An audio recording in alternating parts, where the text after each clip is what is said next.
Hey guys, welcome.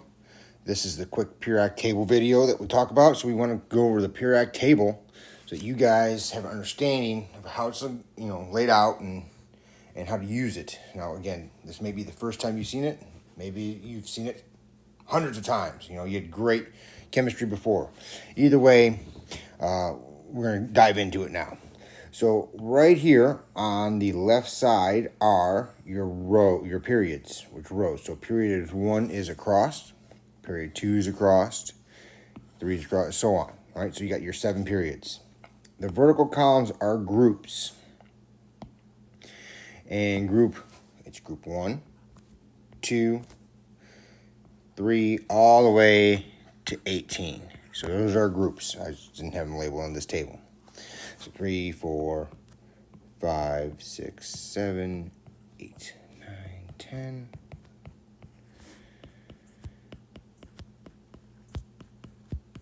So you can always use that group number to describe them. Also, some of these groups have common names. So group 1 has a common name, and they are the alkali metals.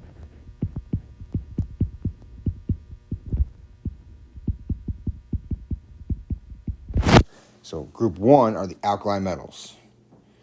Group 2 are the alkaline earth metals.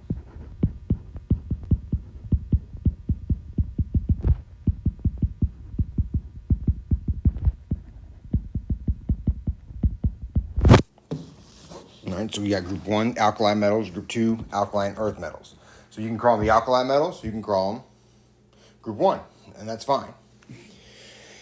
All right, group 3 through 12, all of these, and the bottom 2 rows are included, because the bottom 2 rows down here, these guys actually all fit right there. If you look, the number 57 to 72, there's 58 to 71. So this top row there, bottom row there. All together, all of these, a lot of books call them the transition metals.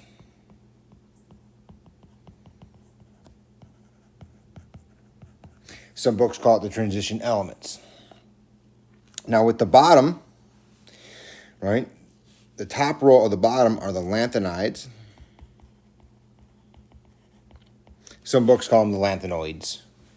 That's fine too. That's fine if you want to call them the lanthanoids. And the bottom row are the actinides, or the actinoids. And they go right here, right? Both of these, all right?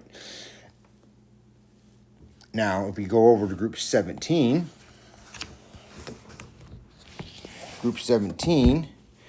we're going to label them the halogens. So that's group 17. And group 18 are the noble gases.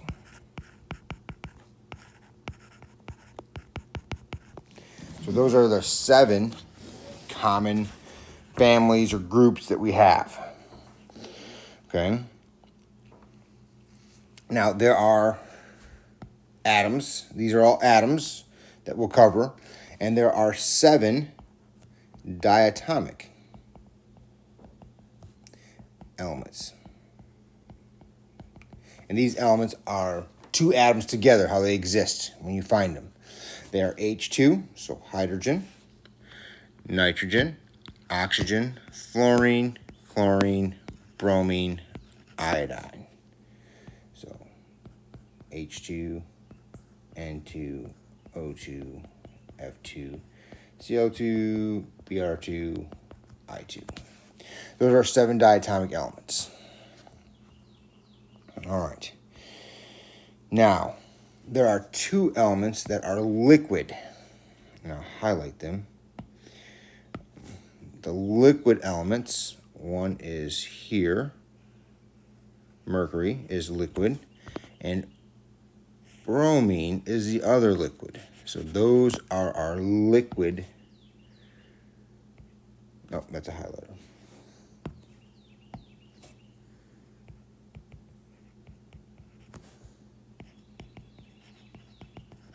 Those are our two liquids at room temperature. So at room temperature, as you'll find out, is not really room temperature, 25 degrees Celsius, which is a little warmer than most of us have room temperature. That is considered room temperature. So at 25 degrees Celsius, those two are liquids. Now, in the periodic table, this line right here, that line, that I call it the stairs, separates the nonmetals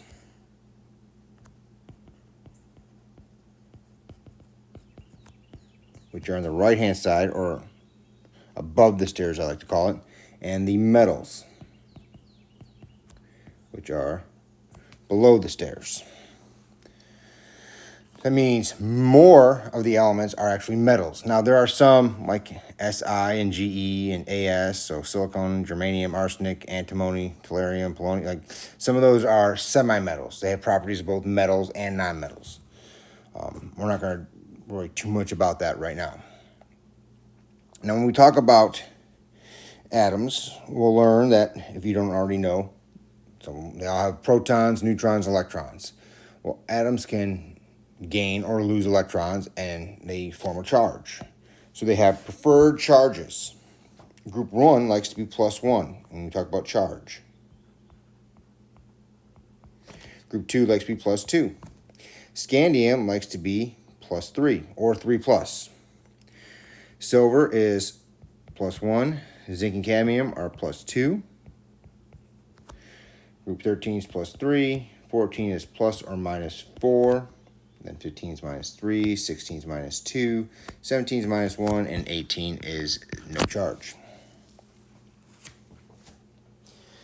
So that's kind of how the periodic table right now is laid out. That is just the tip of the iceberg in terms of the periodic table. All right. We have the 7 groups. So the alkali metals, alkaline earth metals, halogens, noble gases, transition metals, lanthanides, and actinides. Right. Those are just common names. So if you ever hear them, that's what they are. You have 2 liquids. You have gases. Right. The gases. What are the gases? So nitrogen's a gas, oxygen, fluorine, chlorine, all right, are gases. And then, of course, all of the noble gases are gases. So there's not a lot of gases. Everything else is solid at room temperature. Now, is there more to the periodic table? Yes. Would I recommend going over the names? So the periodic table that you get with this book has the names in it. I'd still go over the names because some of them are pretty straightforward, right? If I ask you hydrogen, that's pretty straightforward, all right? Okay, but iron, you may or may not know it's Fe. Potassium, you may or may not know it's K. Sodium, you might, Na, right? Copper is Cu. Silver, Ag. Gold, Au. Mercury, Hg. We'll cover this when we go over this in the lectures. You got tin, lead, antimony, but those are not English names. And so tungsten's another one, not an English name. And some of them are pretty straightforward. Carbon, you're looking for a C, and you find carbon. All right, so just knowing the names, where they are, is going to make your life a little more helpful. It's like knowing where the tools are in the toolbox. All right, you have a Phillips head screwdriver. You just, where's it at in the toolbox? That all right, same thing. So that's periodic table. Hopefully that works for you guys. If you have any questions, let me know. Again, we're going to go way more. There's way more information on here than we've covered, but that's a good start. Have a good one, and we'll talk to you next time.